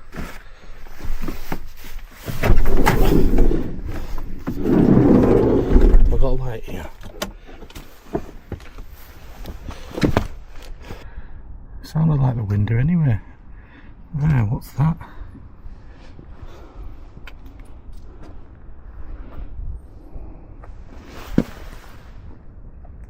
There's an half-chewed acorn there. And just when the night seemed like it couldn't get any stranger, something else happened. A phone check revealed multiple declined notifications. Someone was actively trying to use a bank card, attempting nearly $500 in transactions. What's this? Right, I can't get any signal down here, but I must have got signal as I was walking round up there. And my bank account there, look. Declined. Argos. $479.99. Someone's trying to use my card. In a remote area with no signal, it became urgent. With no way to secure the account there, everything was packed up immediately, and the area was left to find service and block the card. What began as a peaceful trip turned into something filled with tension, fear, and unanswered questions. Something in those woods didn't feel right, and it didn't feel alone. Was it all just coincidence? Or did something in the witch's den notice the moment that place was entered? Deep within the wilderness of Little Creek, an investigation into local occult legends quickly shifted from folklore to something far more unsettling. Guided only by a dim floodlight cutting through the trees, the group moved deeper into the forest expecting stories, not evidence. But the deeper they went, the more the atmosphere changed. We came across some crazy looking stuff. Look at these woods. In those woods, there's a tent over there. Are you not scared? I look-y want to see. I look-y want to check it out too, but dude, and there was hair. We saw like hair. Yeah. Let's go back and record the hair at least for the video. No, Let's just not get stabbed though. I mean, I'm down to check. Now we definitely won't go in the tent. I think I got a one I'm gonna rob him right now. I'm 100%. You're gonna run? No, I'm gonna rob him. It must be a homeless person, bro. Like there is nobody like. That's what I'm thinking, bro. Because nobody else will fucking stay, Yeah, bro. nobody would Unless do you're it. a fucking witch or some shit. Other than Yeah. that, like, I'll fucking Nah, do it. but for sure, witches wouldn't even camp out. So that's what I'm thinking too. Like it's gonna be like a homeless person. Guys, I do want to show you guys his hair. There's like we found hair over there. So what? I just hate that you gave me the spooky light. Hector, should you go with the floodlight? Fuck that shit. Here, switch. Hello? What they eventually found was a makeshift campsite hidden in the darkness. A small tent stood in a clearing, surrounded by 2 chairs and scattered trash. But the details around it changed everything. Near a fire pit lay long strands of hair described as a witch's wig, alongside the remains of a decapitated chicken. Cans hung from nearby branches, and a coconut shell was placed deliberately, almost like a marker or offering. Nothing felt accidental. Everything felt arranged. And there's chairs. Look, there's 2 chairs.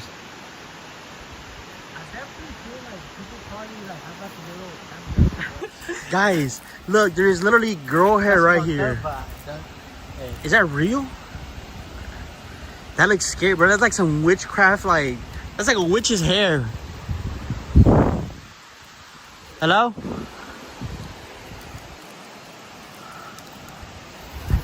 Alright, let's move forward. They fought the witch for... Guys, we should not be doing this. Do not try this at home. We're trained professionals. They gotta have a witch. Let's go this way. These are like, these people just camping out. Anyone in there? Nah, we chill. Hello? I ain't even gonna lie. I'm just trying to see. Hello? Is anyone there?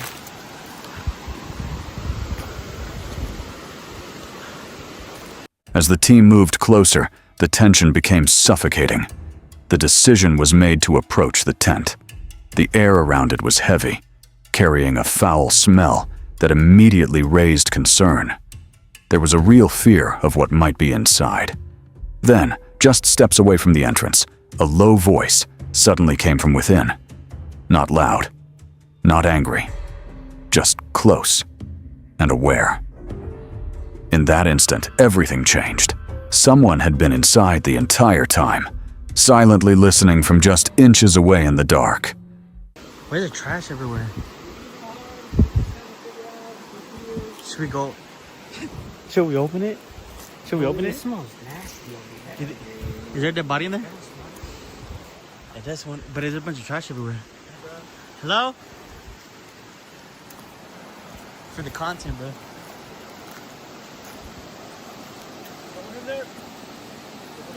Hello? Oh. Oh. Oh, just making sure you're okay. You okay? Alright, my bad. Oh my god, there's someone in there. There's someone in there. There's someone in there. So it is a homeless guy. No way. No way we just saw that. It was just him, okay. I don't know. That's enough for me. He's chilling though. That is crazy though. Nah, I can't lie.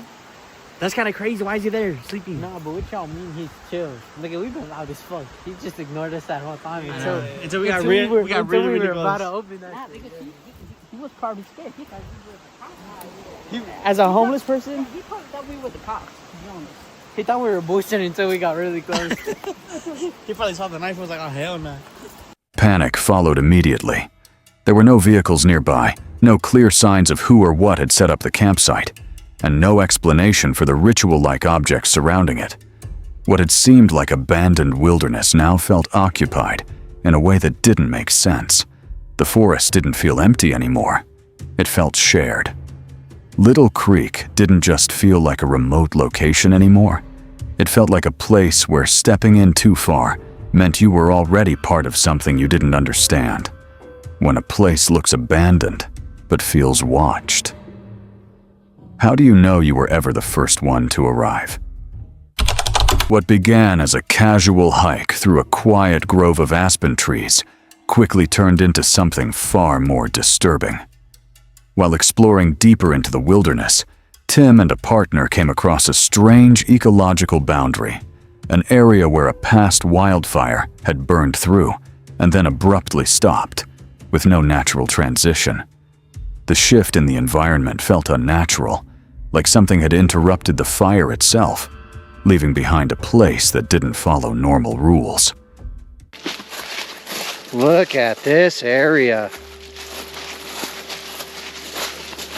What the heck? Look at this, dude. Everything is flat. So, look at that. Yeah. See? This whole area.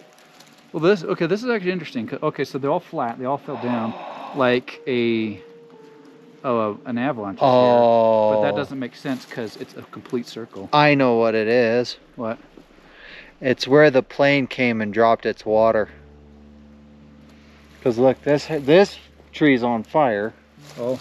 Was on fire. I can see that. And because of how everything is... The camera see that. Look at that. Yeah. That is interesting. You see how everything is one way? It's because the plane came above us, dropped it, and everything went that way. As they moved further in, the scene became even more unsettling. The forest floor was covered with fallen trees, arranged in a near-perfect circle, something that didn't match any natural pattern. At first, they tried to explain it. Maybe a firefighting aircraft had dropped water in a concentrated zone, but the explanation didn't hold. Then they noticed something worse. The forest had gone completely silent. Despite hearing birds and wildlife just minutes earlier down the road, this ravine was entirely devoid of sound. No wind, no insects, nothing. Yeah, it's interesting. This place feels, it's just when you're here, it just feels different, doesn't it? It feels very eerie and creepy, like the quiet creepy. It is really quiet. I hear no birds. I know. There isn't. Listen. There's not a single bird sound around here. You know, it's kind of funny because we got out of the car, about 15 minutes down the road, and those birds were chirping. No, like they were. The squirrels were going, the birds were chirping. It's interesting how it's just so dead around here. That silence didn't last. Suddenly, a voice echoed from deep within the ravine, a desperate cry for help. It sounded human, urgent, and close enough to follow. Without wasting time, they began descending the steep and rocky terrain to find the source. As they moved lower, they discovered fresh human footprints pressed into the ground, and strange wooden structures leaning against trees, placed too deliberately to be random. Everything pointed to someone being there recently. But just as quickly as the voice had appeared, it stopped. Completely.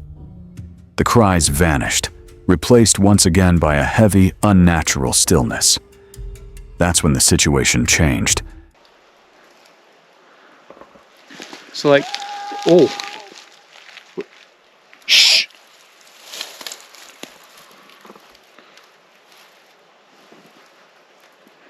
Did you hear that? I thought I heard a help.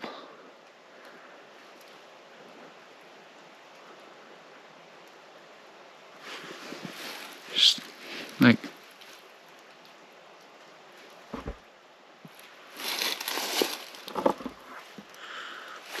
Okay, wait, I'm coming down here just a little bit.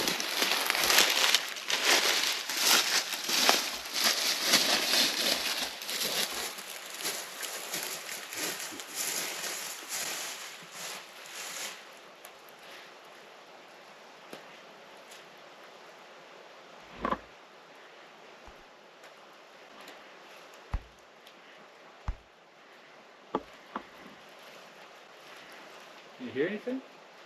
No, I don't hear anything yet. Okay, I swear, I heard it sounded like someone down there yelled. I heard something over here. Wait.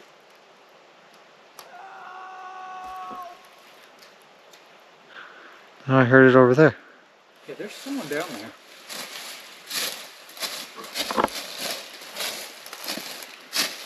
There's someone down there. I heard it down. I think it was coming So down. I heard one here, and then I just heard one over here. It could have been an echo, made it sound like it was over there, or over here. I don't know. But it sounded like. Wait. Okay, I heard it again. Yeah. Listen.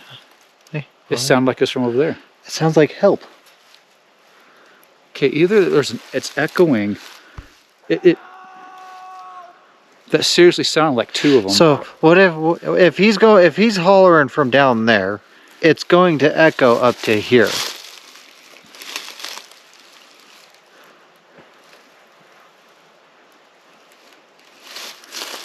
Huh. See, now if I heard it from here and then automatically hear it from there, then I'll know there was like two of them. But I just hear that one. I think it was echoing, but it really almost sounded like two voices. Yeah, it sounds like it's coming from there. But I think it's coming from there.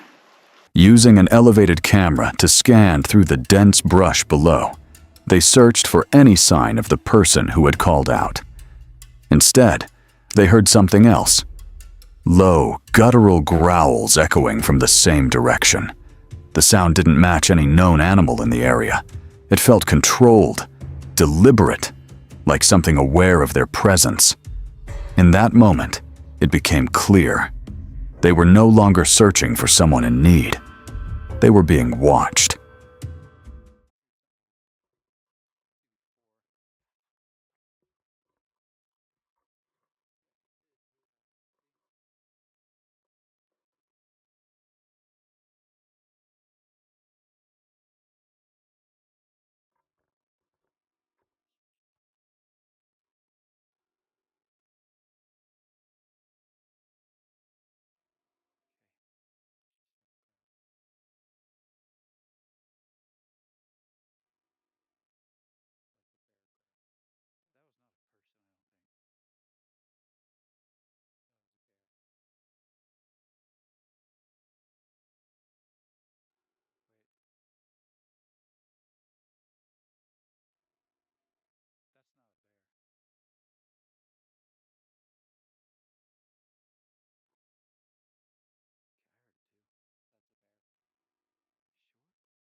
With daylight fading and the tension rising fast, they made the only decision that made sense. Leave immediately. Abandoning the search, they climbed out of the ravine as quickly as possible, leaving whatever was down there behind them. If you heard someone calling for help in a place where everything else had gone completely silent, would you go toward it or trust your instincts and walk away? A solo nighttime investigation into an abandoned hotel quickly escalated into a tense and chaotic escape after the location proved to be far more active and possibly monitored than expected. The building was widely known for extremely negative reviews, including claims of danger, poor management, and financial disputes, with some suggesting a lingering negative energy contributed to its closure. Where tonight I am heading out alone to an abandoned hotel which has got some really bad reviews on it. Like, this place was so bad. I'm going to run you through some of the reviews in a minute, but also there is some reports of it actually being haunted, so that is the reason why I'm heading out here tonight. I have got to scope it out a little bit because I am led to believe that there is actually a camera on here. One of the ones that shouts, you are being monitored or whatever. Don't actually know if it is connected and alerting someone, but I do know that the police have been out to someone here. From the surrounding woods, motion sensor lights flickered around the property, and fresh security signage suggested recent human presence.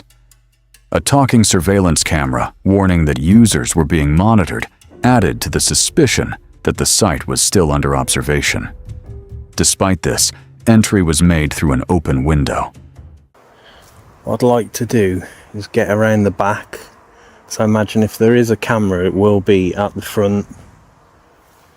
Hopefully they're not all the way around. This garden's looking pretty fresh. I'm not actually sure when it closed down as a hotel. But yeah, all this looks pretty fresh, doesn't it? Like freshly trimmed and mowed. I know you can't see much. I just got to keep my light off for a minute. Right, I can see a way in. There's a window open there.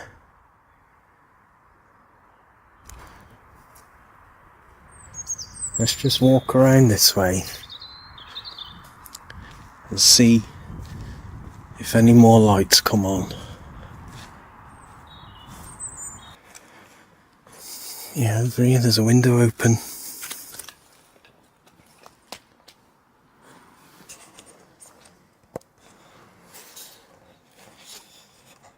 What's been going on here?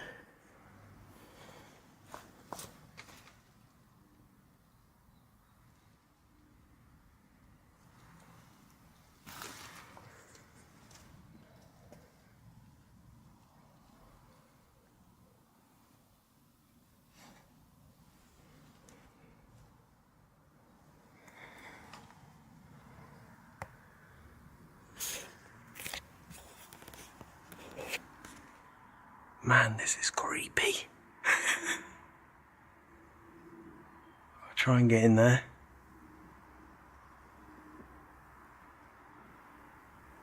What was that?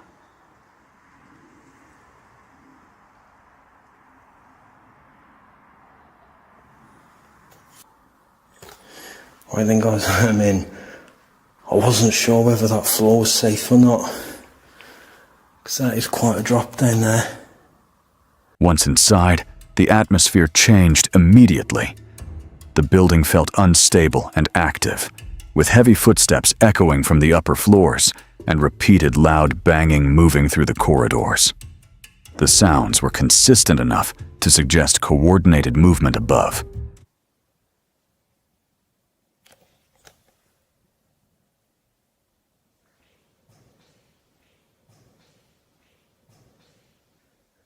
Hello? That was footsteps.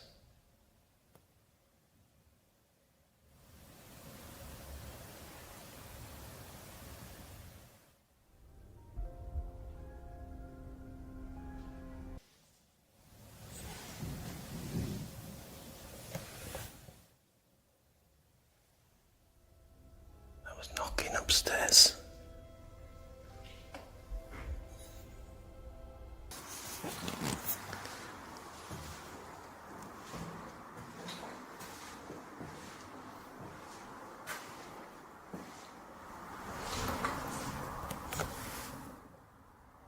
Another bang. I swear there's someone up there. As the exploration continued upward, evidence of modern electronic equipment connected to Wi-Fi was discovered, strongly implying the building was still being remotely monitored or partially operational. This discovery shifted the situation from exploration into something far more uncertain. Moments later, external movement changed everything. The sound of a vehicle approaching and bright torches sweeping across the exterior indicated that authorities had arrived on site. The investigation was no longer about what was inside. It was now about getting out unnoticed. Someone's here, guys.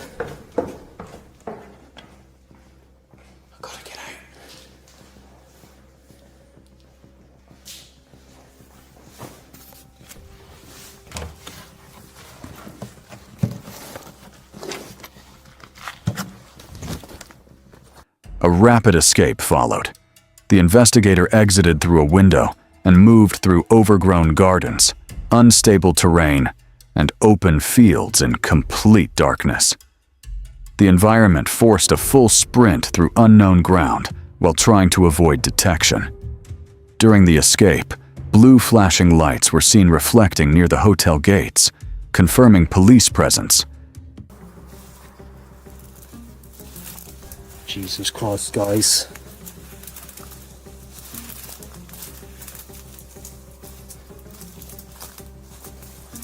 Going through the friggin' jungle here.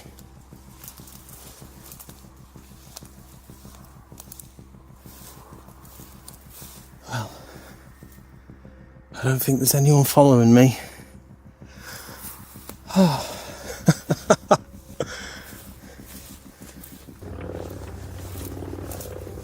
Right, look at this, guys. I've got to keep my light down. I don't know if you can make it out. We're running on one lumen here.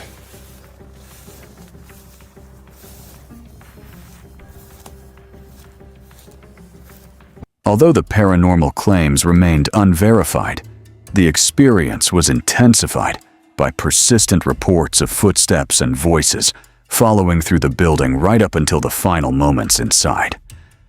When a place feels both watched and abandoned at the same time, how do you know which one is real? In a late-night investigation deep inside an abandoned nursing home, Jeremy and Zach entered a place with a layered and unsettling past.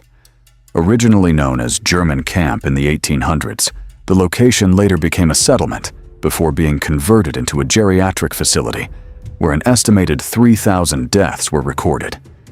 From the moment they arrived, the atmosphere felt wrong, heavy, oppressive, and intensified by a driving rainstorm that seemed to deepen the sense of unease. Inside, the structure felt endless. Boiler rooms, long corridors, and upper residential wards stretched into silence, broken only by disturbing sounds, sliding footsteps echoing through hallways, and at one point, a backpack violently knocked over by an unseen force. The building didn't feel empty. It felt active. Water dripping.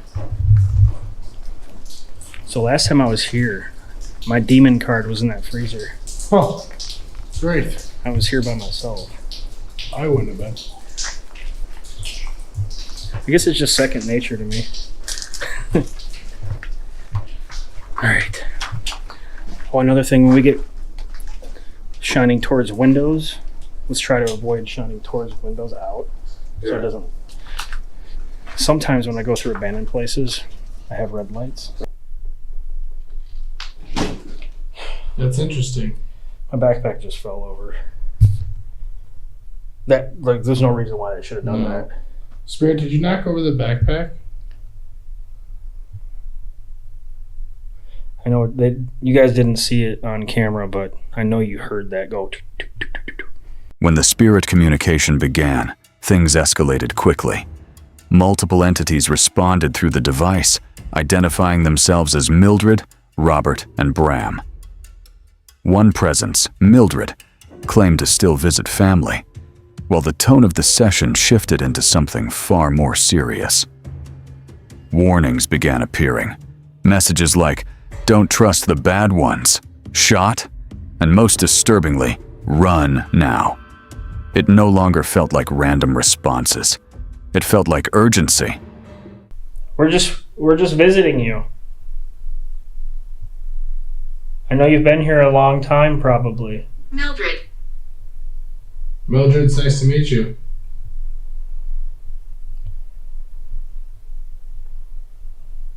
Hi, Mildred.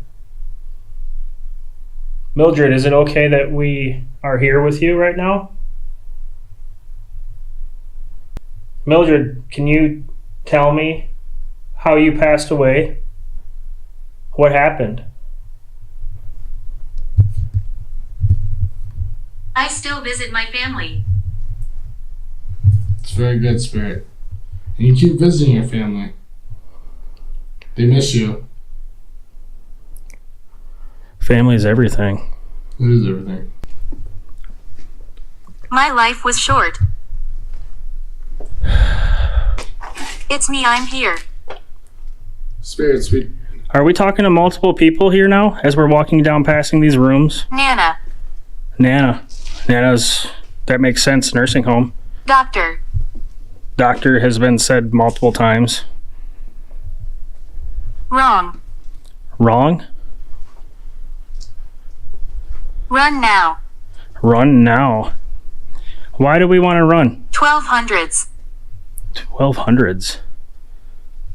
Does that mean like date? Is that a date? Do you want to hold this? You are protected. It said we are protected. Do you believe in us? Yes. You heard that down there, right? Yeah. Look to the right. Are you in here? We love communicating. I can tell. You are talented. Wow. Fighting. We're not fighting. There's no way fighting here. See my shadow. Where's your shadow at? Bench. On the bench. Where's a bench? You are nice. Thank you. You're nice too. They hear me scream. They hear you scream.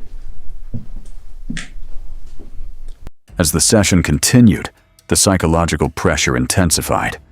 Both investigators began experiencing sudden waves of nausea, dizziness, and disorientation. Zach described the feeling as being enclosed, like the space itself was closing in. The sense of being watched grew stronger with every passing minute.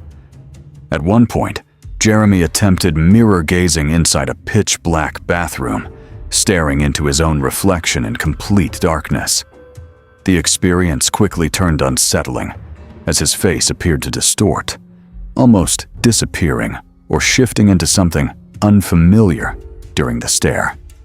The act itself seemed to deepen the instability of the environment. Or Robert, or anybody else in this facility, can you show yourself to me in this mirror? It happened here. What happened here?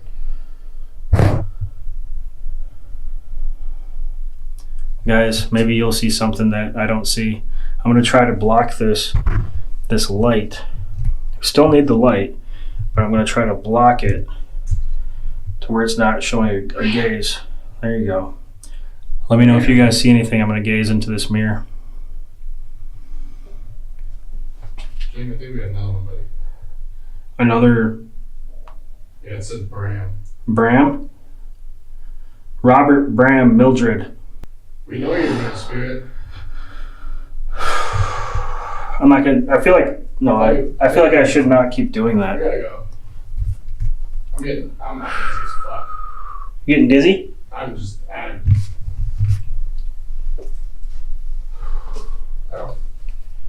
We're gonna, so I'm gonna leave this on while we kind of walk through a little bit. The situation reached a breaking point when the spirit box became frantic. Messages repeated in rapid succession. It's time to leave. The final moments captured a heavy, lingering sensation moving through the hallway behind them, like something refusing to let go as they left the building behind. When a place warns you to leave, do you think it's trying to protect you or making sure you don't leave alone?